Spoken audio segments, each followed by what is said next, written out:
It's so long, but the thing is, you can't just do... See, this is the thing. People don't understand. They seem to associate the bully Kutta as one breed, but it's not actually one breed. This is where we're mistaken. I mean, they're all Mastiffs, but there's a variation. Okay, just go ahead and introduce yourself and talk to us about your dog life journey. Right, so my name's Imran Malik. I'm currently breeding the ancient Asiatic Mastiff, which is known in the Western world as the bully Kutta, also within the eastern part of the world as the bully Kutta. I've been working on this project for about 5 to 7 years now. Around that time I've been looking. My journey with the dogs actually started as a child when we used to go to Pakistan. My uncles, they used to keep dogs at home for guard purposes. We used to have the Russian Terriers. Oh, wow. We used to have little Russian Terriers, and we also had different types of... we had the German Shepherd there. I think it was an Alsatian or a German Shepherd. I can't remember clearly, but, you know, like, my vision sort of, I can remember that. And then my other uncles, they used to be into the bully Kuttas. But I never really went down that route of actually looking at them because they were such big dogs, you know. It was just that fear of having big dogs. This is going back to the age of probably 5 to 7 anyway. When I was about, as time went on, we used to go to Pakistan on a regular basis. I started seeing the dogs, started falling in love with animals. And I remember we used to have an old type bully Kutta. My uncle had it. His name was Billu. And that dog was the same height as me. I was about 10 years old. And I used to run around with that dog. And I remember that dog, his jaw, like I still remember my uncle telling me that I asked him, why his canines broken? And they said, this dog, he locked onto a dog so hard that when we tried to release the dog, he wouldn't release. So what happened was they had to put so much pressure that it actually broke his canines. Anyway, that dog retired, and I used to see that. That dog, it just brought something into me. So when I was about 12 years old, about 11, 12 years old, I started falling in love with the Bulldog. I started looking into dogs. My main aim was that from the age of 12, 15, my uncle had a Rottweiler, and I used to be there. I stayed with him for 2 years within the UK, and I grew up around that dog, so I started getting used to dogs, big dogs, you know, especially the Rottweiler, because it was known as a vicious dog. I got to know the Rottweiler, so I started getting, you know, feeling confident with other dogs. What happened was that there was a friend of my uncle's, his name was Ray Zamet, and he used to have band dogs, bull mastiffs, St. Bernards, all sorts of breeds. You name giant breeds, he used to have them. So I used to see his dogs, got a bit used to his dogs. And then I started my journey with the American Bulldog because my actual ambition was to bring back the old Bulldog of the 1800s, early 1900s. When I looked into it, the closest thing I found to it was the American Bulldog. And the American Bulldog, which was known as the old butcher's dog, old English white, Southern Bulldog, it was actually taken over from United Kingdom, Great Britain at that time, to America. When the migrants went over, they took their dogs over with them. And that dog was preserved, you know, it's more or less in its natural form, within the south of America mainly. So around 98 time, I started getting into the American Bulldog. I actually imported one. The mother was imported. I bought the bitch. It was actually an Alan Scott's bloodline, and the mother was a daughter of Chance, the dog that was homeward bound. Anyway, at that age, I wanted wanted something that was game, you know, Right. a dog. You know, when you're at a young age, you know, you just have that mentality that that's what a dog is, gameness. So anyway, I bought this pup, and it was my first American Bulldog. And I thought to myself, first few weeks, I was like, this dog is always sitting behind me, you know, like there's nothing that this dog ever does. It's like, so I phoned up the breeder. I said, look, I'm not happy with the dog. I'm going to send it back. Mm-hmm. He's like, yeah, bring it back. I'll give you the money that you gave for it. I thought to myself, you know what? I'd rather keep the dog, which was a very good idea actually at that point, Sean. Because what happened was I started showing the dog, and she actually become a grand champion within the United Kingdom. Wow. So did her pup. He was at the show, and they actually pointed out that, you know what, this is one of the finest females that we've seen. Made me very proud of that, you know. So that got me into the dogs more, started looking into the history. So I started getting into with all the dog people. And obviously when I was in that dog shows, I used to get other dogs as well. A lot of people think, yeah, my journey was just the American Bulldog, but it wasn't. I focused on the American Bulldog, 100%. But I was looking at other breeds as well. Sometimes someone would say to me, look, I've got a crossbreed here, can you help me out? I wouldn't want a dog to go to a rescue or go in the wrong hands, because after a few years I started getting the understanding that the animal is not a tool. It's actually it's actually a family member. You know, it's got feelings, this, that, and the other. As you get older, you start understanding these things. You know, it's not something that I agree with. Right. But the dog fighting side of the dog of this breed has preserved the dogs, because if it wasn't for the gameness, we wouldn't have these dogs today. Right. So in a way, it's benefited us, but in another way, it hasn't, because it's cruelty to the animal. Right. When I got to about 20, I started thinking to myself, hold on a minute, there's a breed that's older than the Bulldog. That's when I started to look into the bully Kutta. I didn't look into it much. I didn't go through the history. I just looked at the formation, the character, and everything. And that's where it all began, really. It all started with my uncles, to be honest with you. Right. But what it was with the bully Kutta, it was very, very hard to find the perfect dog. Because I've always looked for dogs I look at the mother. I'm a very strong believer that the mother is the best. If the mother's good, she'll produce well. It's not just about the father. A lot of people believe, yeah, the father, but where I've bred different types, I've seen different breedings being done, and where the female is good, the pups have come out good. I mean, it's been done in Pakistan itself. So when I was looking for the bully Kutta, my nephew said to me, he's going, look, there's a breeder in the UK. Why don't you approach him? I said, okay, cool, let's have a look what he's got. It'd be easier for me, instead of saying these thousands of pounds importing a dog. So I started looking. Anyway, eventually I found one. Before, all the dogs that breeder had were rubbish. There wasn't pure bully Kuttas. In fact, when I done my research, a lot of them dogs come from flea markets and were sold on for a higher price. Right. The quality of the dogs that come first were good. When I saw the father to my female, that's when I realised that, you know what, this is what I need, this is what I'm going to get. I approached the breeder, left him a deposit, and I went and got my female. And I actually said to the breeder at that time, I said this to him. I said, my friend, I don't want to mention his name. I said, keep this female. She's going to be a good dog. I don't mind taking another female. Obviously, I thought this guy is, passionate about it. So I thought, that's his passion. Let him live his passion. I'll advise him. He goes, no, he sold it to me. Anyway, he sold it to me. I brought the female home. I bought her up. Actually, he sold me the female at 6 weeks. I bought her at 6 weeks.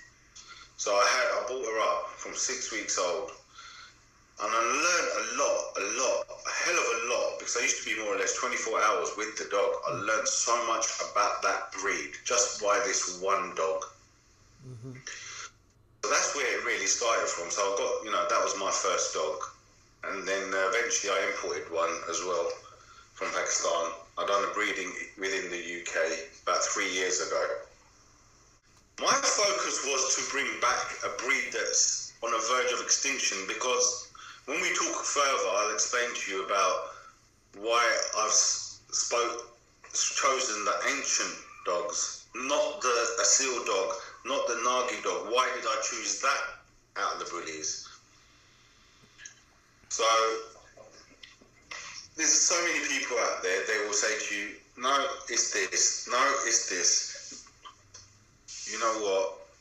Unless you do your own research, you go search from village to village, town to town, you go and speak to people, especially the elders. Mm-hmm. You get books going back to the Indus civilization.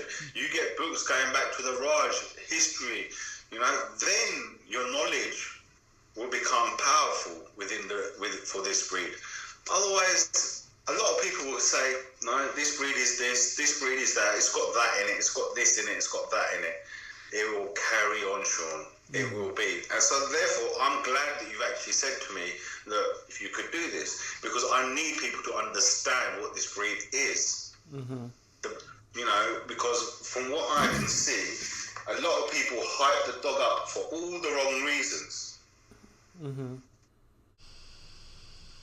I'd like to mention my mentor, actually. Yeah. My mentor's name was Ray Zamet. Mm-hmm. I mentioned him to you not long ago.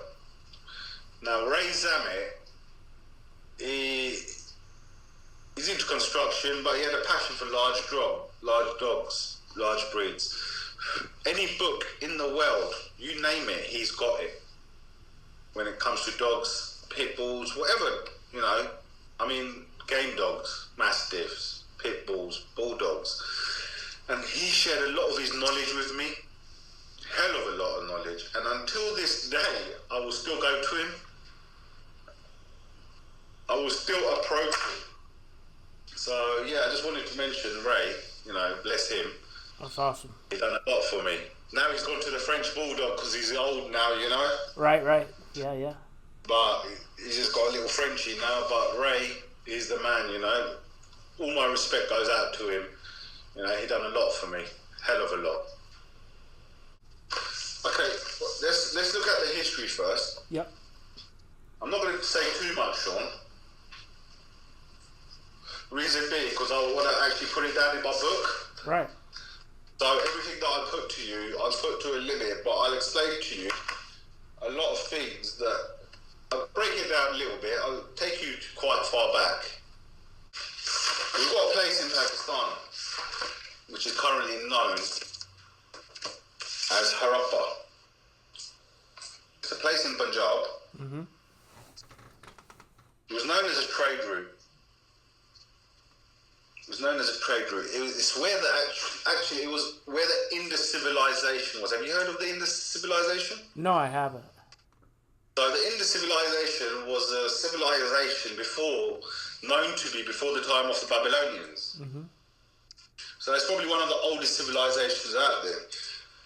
And they were very modern, actually, because when we look back, they had drainage systems as well. They had drainage systems. They had other things that we have in the modern world, more or less. Right. So they were very advanced at that time as well. Now, when they were excavating, what happened was they found animal figurines. They found one particular one which actually looked like the bully Kutta. Mm-hmm. Mm-hmm. And these dogs, this clay figurine that was found was a dog figurine made of terracotta. It was found in Harappa, and it shows the domestication of the dogs. But if you look at the dog, big head, wide head, big body, thick bone set, it just goes to show us that the bully was there. Mm-hmm. And not just that, we've got pictures. The Assyrian dogs. Mm-hmm. If you look at them, you can see the Asil dog. So we can go back to then. Not just that, that was a trade route. So nowadays we have a lot of programs coming on. We've got like Princess of Spain, the Vikings, we've got Ertugrul, we've got, all these old documents that are coming on now. Mm-hmm. Sometimes if you watch some of them, they actually show how the trade route used to work. For example, Turkey to Syria. There'd be a trade route going there, and it'd go further east. So my strong belief is, and I will be writing about this, is the origins of the Mastiff was the east. That dog was brought over towards the west. Mm-hmm. And then obviously different breeds were added to obviously make a different functioning dog for whatever purpose. Then if we leave the Indus civilization, we carry on a bit, we can go back to Alexander the Great's time. It says that he was elders tell me this story, and it's not just once that I've heard this. I've heard it a few times, that there was a dog at the time of Alexander the Great, and Jahangir had this dog, King Jahangir, and what they done was they put this dog in the ring. They put this dog in the ring to show him the gameness, because Alexander was known for his mastiffs. Mm-hmm. So what they done was they put it in, and the king said, chop the dog's leg off, or cut a certain part of his body. That dog didn't squeal. Then the dog was, not that same dog. Alexander was very proud of this dog that, look, wow, he's not even made a noise. So he was gifted a dog at the kings of that time. He was gifted a dog, and that dog stayed with him for quite a while. It is said that that dog would be very good with him. With all the soldiers and everyone, he'd roam freely, do what he's got to do. But when Alexander would put his uniform on, when he would be ready to go to war, that dog would stand beside him and have his aim on what his job is, what his purpose is. Now, God knows how much truth there is in that. Right. But a lot of the elders tell us this story because Alexander the Great in Pakistan, in these countries, is known as Sikandar-e-Azam. Okay, before 1947, it was India. The whole place was called India. Mm-hmm. There was no Pakistan, there was no Bangladesh, this was all one place. But the presence of the bully Kutta has always been in the part of Pakistan. Mm-hmm. Always. There's always been there. And it's been preserved there. So today the bully Kutta cannot be called an Indian Mastiff. Why? Because it's been preserved in Pakistan since 1947. It was not preserved in India. Because if it was preserved in India, they wouldn't need to import dogs from Pakistan. There's a story about the first dog that crossed into India from the border. There was no borderline. An old bully, he actually crossed the border. Some people called this dog a bully Kutta, an old type he was actually. They wouldn't give the dog back, and there's nothing no one can do about it. Obviously, since partition, there's been conflict. Right. That was a sole beginner. Now that dog was bred with a local dog, and they become a line that they claim to be theirs. I'm not going to mention it, but India claims it to be theirs. A lot of dogs, there is Mastiffs in India. There is, but there is more of the hairy type Mastiff instead of the short coat Mastiff. Uh-huh. Not just that, the bully Kutta within itself is a breed.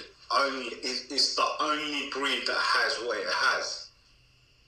You can't have two types of it, if you know what I mean. Like the head set, the tail set, the body. Every specific BK has its bit. We've got a Kumail Mastiff in India. You get them in Pakistan as well. around Pakistan. I've seen them myself. It's supposed to be a guardian dog, and they reckon it's actually on the verge of extinction. It could be, but last time I saw that particular breed was about 8 years ago in a village. So then, if we carry on a bit further, a lot of people claim that the bully Kutta was present in the UK. It came into the UK around 2000. You know, for first imports, Sean. But it didn't. I've actually got evidence and solid proof that the bully Kutta was actually in the United Kingdom in 1860. Wow. It was a female. She was owned by the Prince of Wales, and her name was Rani. She was a prize-winning champion at the second International Dog Show, which was held in, I think it was Islington. Yeah, I'm sure it was Islington, but it was held within the UK. I've got the picture of this dog. I've actually got the original portrait, and she was number 15. So that just goes to show us that the dog was present here then. Do you know what I mean? They actually brought a dog over to the United Kingdom. Wow. And if we think about it, the Mastiff before the early 1900s wasn't really much of a Mastiff. Very slim, tender dog. Right. So could she have been used? I mean, royalty, as we know, have large breeds, don't they, within the United Kingdom? Yes. Could she have been used? Could there be a bloodline of Old English Mastiff come from there? Who knows? How do we know? We don't know. It could be. There's so much history, Sean. There's so many little, even if we look at old paintings. I've got old Victorian paintings in my books, going back, even further back than the Victorian era, where there's big, large, Mastiff type dogs that are, they're calling them other breeds, but when you look at the dog, it is the bully Kutta. I've seen exactly the same dog that I've had myself on a picture, but hundreds of years ago. Exactly the same, exactly, copy to copy. But obviously the paintings differ, don't they? It doesn't get this perfect shape of the dog, or you know how our photo would. You know, there's so much evidence out there. We've just got to find it. We've got to talk to the right people. You know, we've got to find the right people. Don't get me wrong, there is crossbreeding going on. There's a lot of it going on. That's why the ancient bloodlines are more or less going extinct. Because they don't use them anymore. They don't use them as much. You know, there's a picture of a dog, a black Mastiff called Pluto in 1830. The owner was a Mr. Quibb of Hertford, I believe. I think he was Mr. Quibb. I'm not too sure. Again, sorry, got no references here at the moment. I had a dog similar, looked exactly the same. You know, so it just goes to show that did the BK actually just stay in one place, or a lot of people today claim that the bully Kutta is an English dog. Okay, how is it an English dog? Let's sit at this table now and let's decide how it's an English dog. When I've just got a DNA saying that there's nothing English in it, firstly. Secondly, Mastiffs was chipped over. When they went to India, they actually took Mastiffs. I believe they took 8 Mastiffs and only 2 survived. Only 2 survived. And that time, a lot of the dogs that were kept, they were kept in, you know, you could say village, this, that, and the other. But say, for example, they got hold of a bully Kutta, they crossed it with a Mastiff. The first generation would be a crossbreed, but what are they going to do with the next generations? change on. Right. The blood's gonna flow out, isn't it? Yeah. It's not gonna carry on. It's not gonna stay there. We're talking about 100 years ago. So that theory, whatever theory people have got in their heads of it being that the British come over, they bred their dogs, and there we go, we've got the British breed. No, it was originally in the East. It comes from the East. It is the origin of the dog. From there, I believe, personally, I'm 100% that the Mastiff come from there. Don't get me wrong, there was a Celt Mastiff here within Scotland. But what do we know about it? There's not much we know about that dog, do we? I mean, that dog's been shown on the Dog Fighting World. I think the book's called The Fighting Dog World. A Complete History of Fighting Dogs by Mike Homan. If you look at that dog on there as well, that was the Celt dog. But if we look at it as well, we look at the bully, we see a lot of similarities as well. You know, so there's a lot of history there. And I will put it all together. It will make sense. You know, because a lot of people say, no, the bully Kutta's got this in it, the bully Kutta's got that in it. There's one type of bully Kutta only, Sean, that has that. And obviously further on as we talk, I'll explain that to you. Yeah, bandog is a Saxon word, banda, meaning a chain. So in terms of dog, is a dog with a chain, free to roam in the evening. Yeah. There's even in the British Museum evidence of dogs going back to the Nineveh city of Iraq, ancient Assyria, 850 BC. And there's descriptions of powerful build dogs, good bones, set thick, big head, short muzzle, loose skin, dewlap, you know. So there's so much, Sean. We just need to search for it. We need to find it. And God bless everything. You know, all I've gone through, I've got it all there. I just need to put it together. Yeah. But the thing is, what they do is, I'll give you an example. There's a hunting dog they use in Pakistan. Looks a bit like a lurcher. Mm-hmm. They'll cross that with a bully Kutta.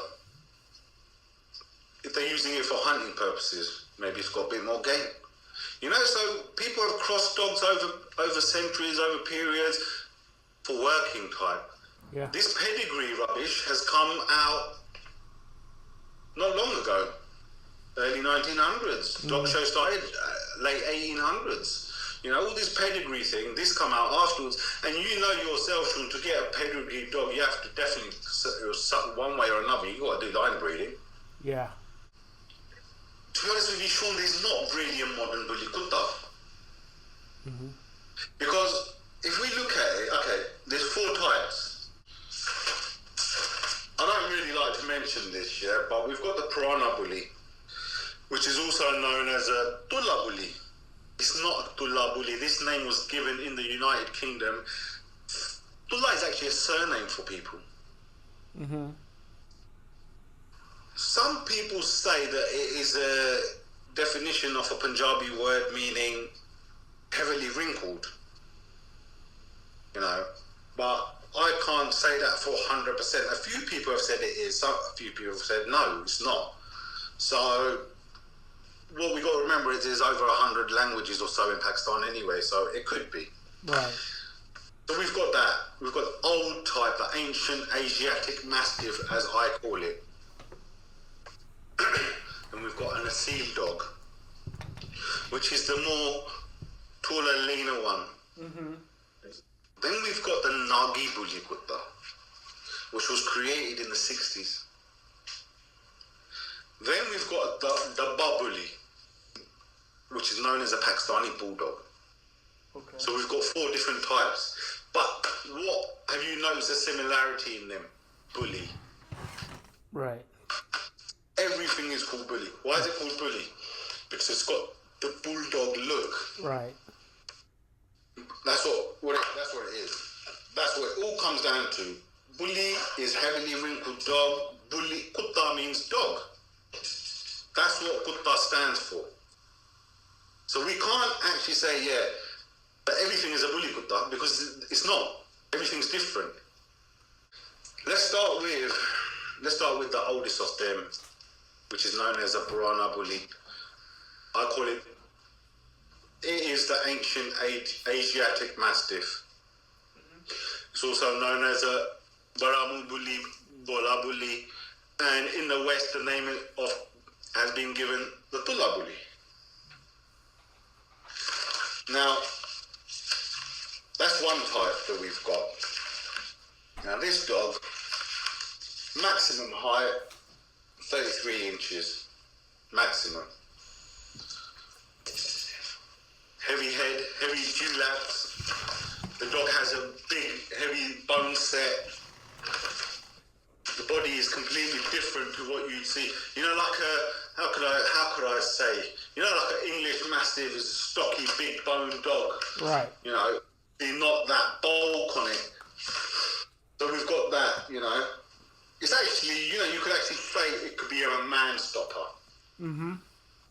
You know, we've got that. Now that dog. Now what it is with them?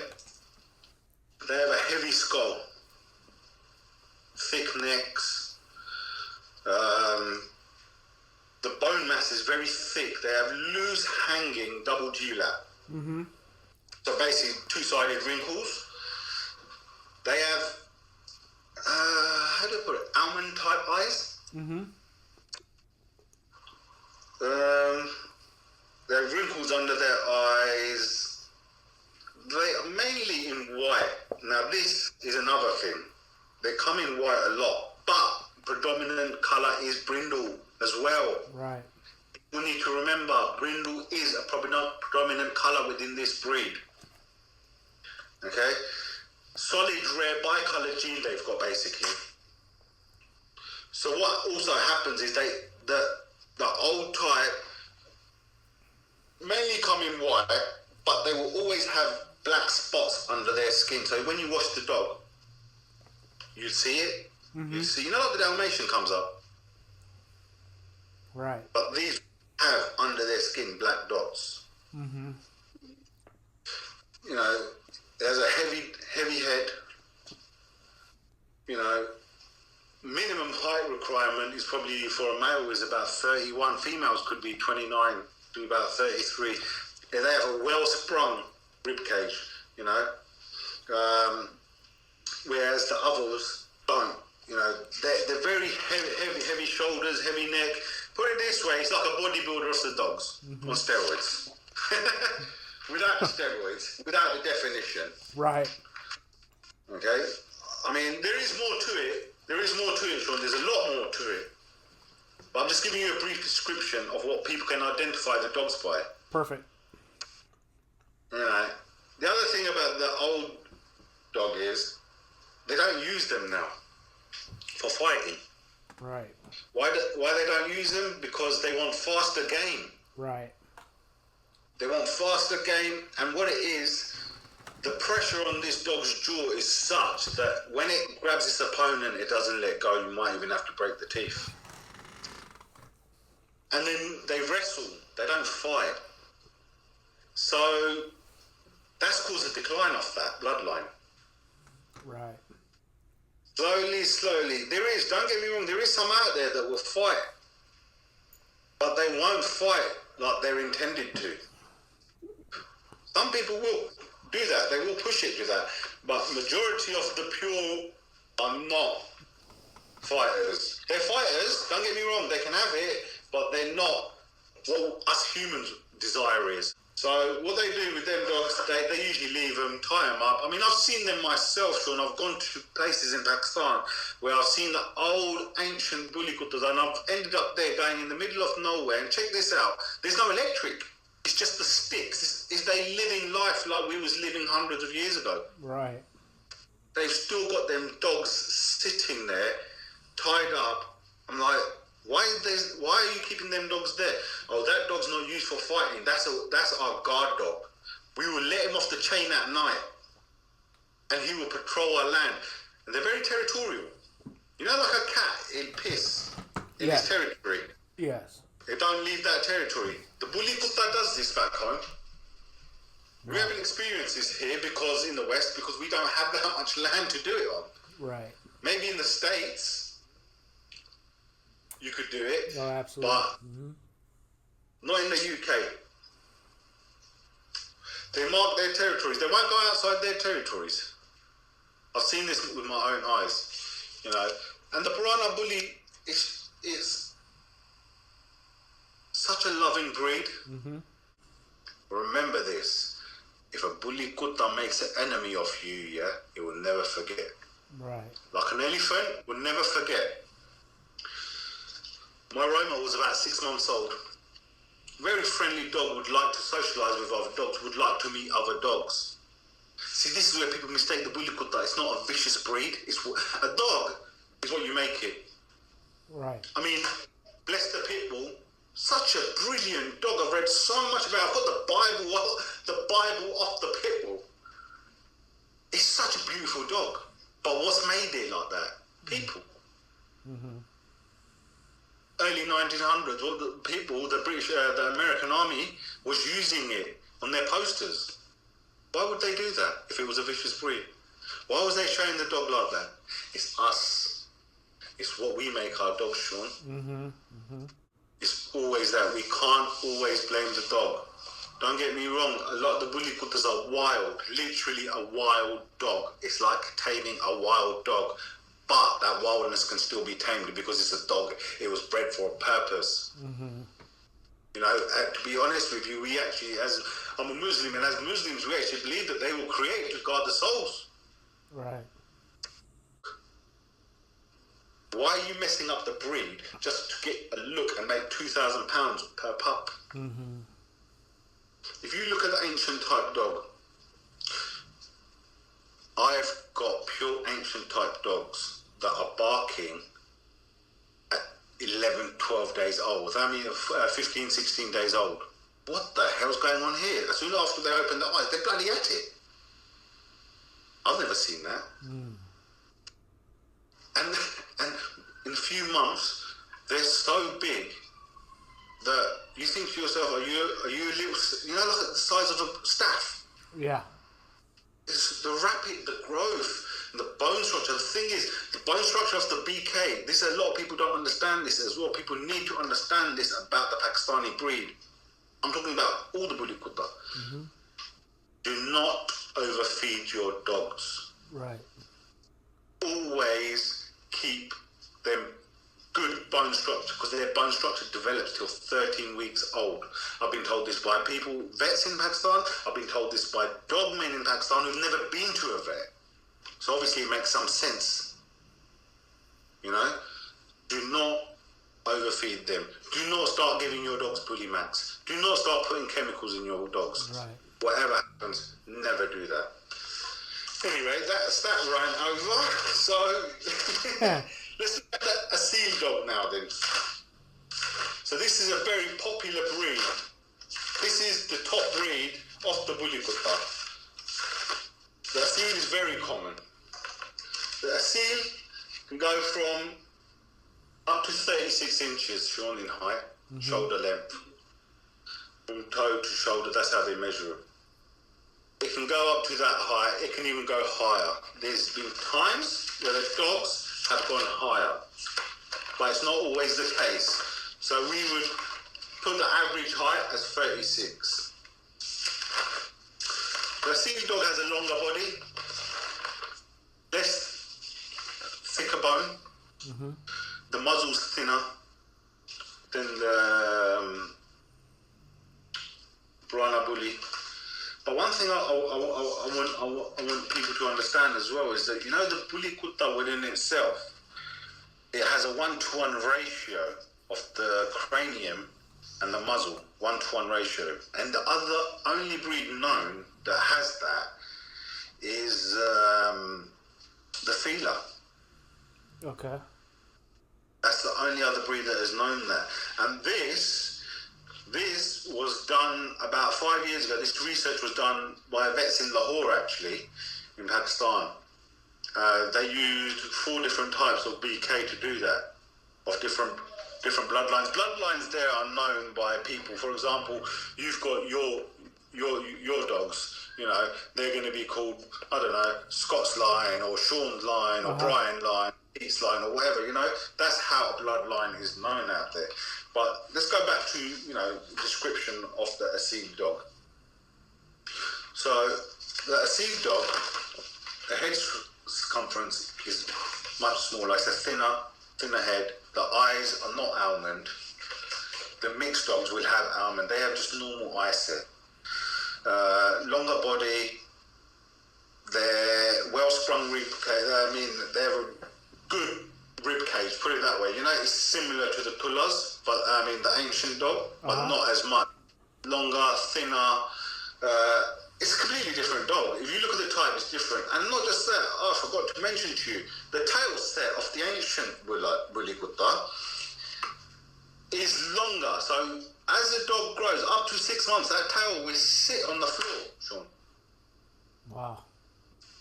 That tail is thick and thin. It thins, but with the Asil, it's thick, but it's thin. It thins, and it sometimes overlaps them. You know, sometimes it can stand straight. Right. But sometimes it will curve, but it won't curve completely. You know, like we see in, I'll give you a Rottweiler, for example, where when it's got a tail, it's curved, won't it? Right. This one curve. You know. The Asil can come in a variation of colour. We don't in all the Bully Kuttas that we will talk about. None of them have these. You know, what do you call it? You know, like we get the American Bullies. What's that colour called? Harlequin and all this. Yeah.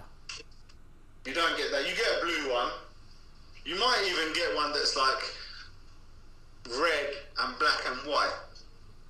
You know, sometimes we get a pit bull like that. Right. You might get that one off. The majority of the time you don't. It's like the blue colour, that like the grey. It's more or less a grey, but that is very rarely you'd find it. Sometimes you might find them. And another thing is about their nose. All Bully Kuttas. This goes for all Bully Kuttas. Their nose cannot be pink. Their eyes cannot be yellow. The ancient type will chuck out a pink nose. Mm-hmm. It will. But that could be 1 in a million chance. Mm-hmm. And there's been known to be that the ancient dogs have done that. And the pigmentation, it doesn't get better. It stays pink. Right. You know, some of it will be black, some of it will be pink. That you'll get, but no Bully Kutta. We've got the Asil type, we've got the piranha bully, we've got the nagi bully, we've got the dabba bully. None of these dogs will have pink noses, yellow eyes. They will always have brown, you know, like hazily eyes, brown eyes. That is their eyes, dark eyes. They call it black eyes in Pakistan. Right. Obviously, in the West, we've got green eye, brown eye, yellow eye. You know, we've got all this. But in Pakistan, it's not. Right. And not just that, they don't. In Pakistan, they don't favour them either. The pink nose, the yellow eye, is mainly of crossbreed. Right. Majority. We can influence the Gulter in there. Oh yeah, we've got the Bulldog as well. So yeah, which is a crossbreed. Right. Then we've got the Nagi. Uh-huh. The Nagi was created around the 60s, 70s. It was created by a doctor. I can't remember his name. I've got it written down somewhere, Sean. Apologise again. No worries. You know, but that was created around then. A Nagi is always black. Remember this, a Nagi Bully Kutta is always black. Mm-hmm. The eye set is a bit almondy, but with no wrinkle. Black, solid dog. Solid, it will be solid. It will be like a cane corso type dog, right, but with thicker skin. The Nagi is slim, athletic, and it's black. Nagi reaches about 36 inches. A Nagi is actually a crossbred Bully Kutta. It was a Bully Kutta, a pure Asil type Bully Kutta crossed with a greyhound to make the perfect game dog. Mm-hmm. That was the production of the Nagi, and today the Nagi is a very, very popular breed. Nagi to Nagi has been used. But the origins of the nagi are 60s, 70s, so it's a new breed. Right. We can class that as a new breed. Mm-hmm. Yeah, I'll ask you just a little bit about the nagi. Was it created for hunting and fighting, or just fighting? It was created for fighting because they wanted more game out of the dog.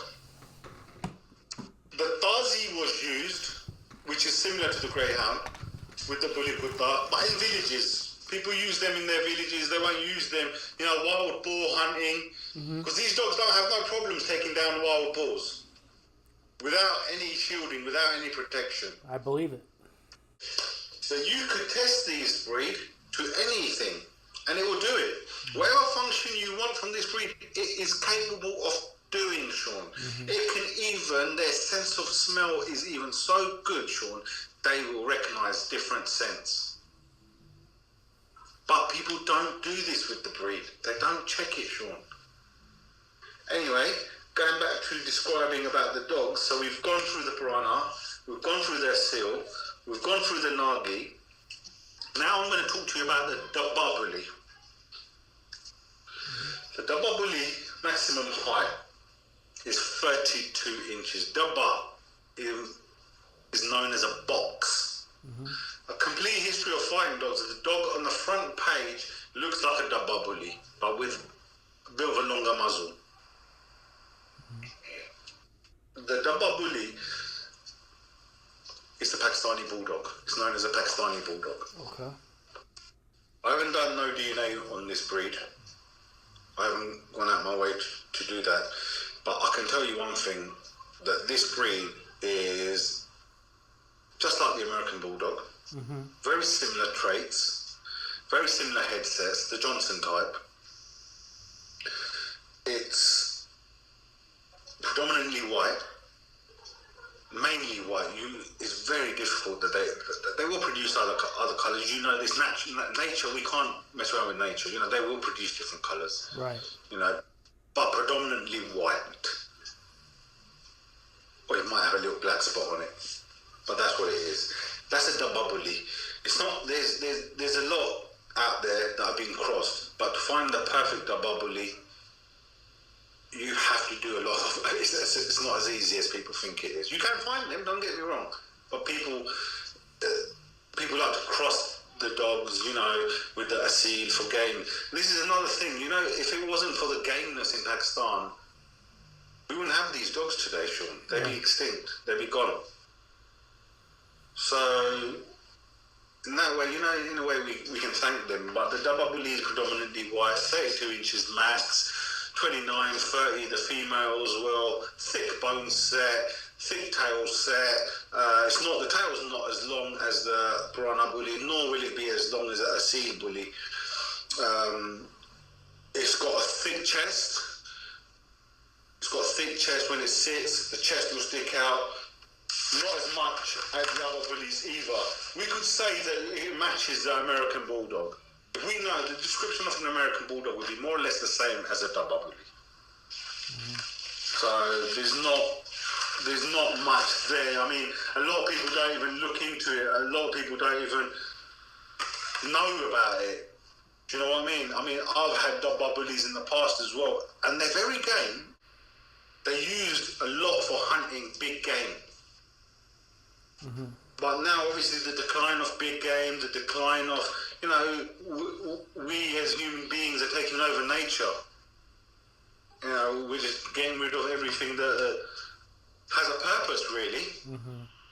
But the bubbly, we class it as a bulldog. It is more or less the Pakistani bulldog. Okay. Well, we've got Punjab, we've got Sindh, we've got towards the Afghan border. A lot of the bulldog type is more or less towards the Afghan border side, towards Balochistan, towards that end.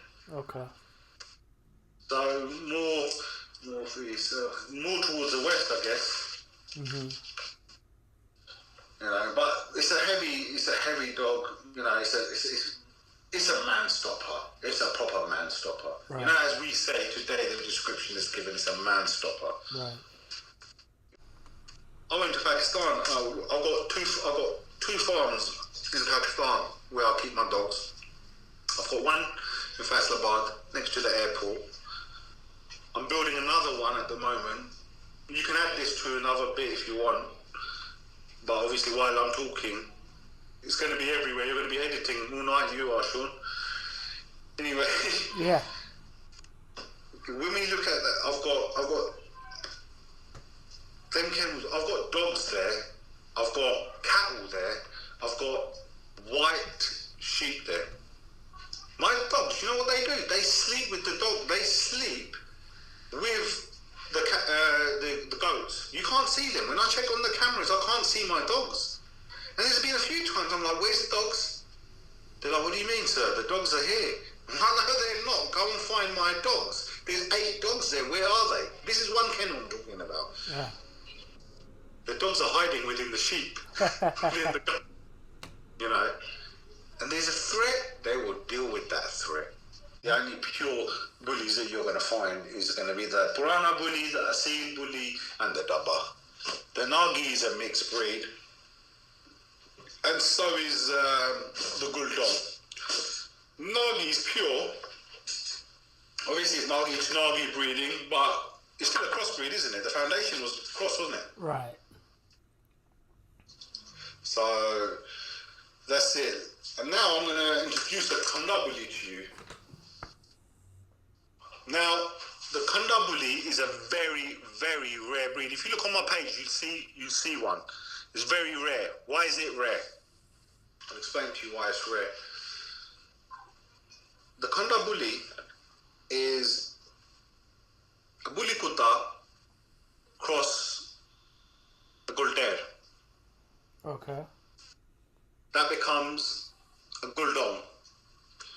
But the father and the mother have to be of champion lines. The dad has to be a champion within his own self. Mm-hmm. Or his line is champion. No losers in that line. Now you know and I know that is very difficult to find. The Gulder, same. It doesn't matter so much because of the female, or even the other way around. Now we've got that. Now we've produced a Bulldog. The other cross will be the same, Sean. So we're doing Bulldog now. Mm-hmm. Now when Bulldog and Bulldog are cross, we get the kanda bully. Why is it called the kanda bully? Because it's so hard to produce. Only the champions, only the purest of the purest will be used, which is very hard to find. That's why it's named the kanda bully, because it's a champion. Okay. From all sides.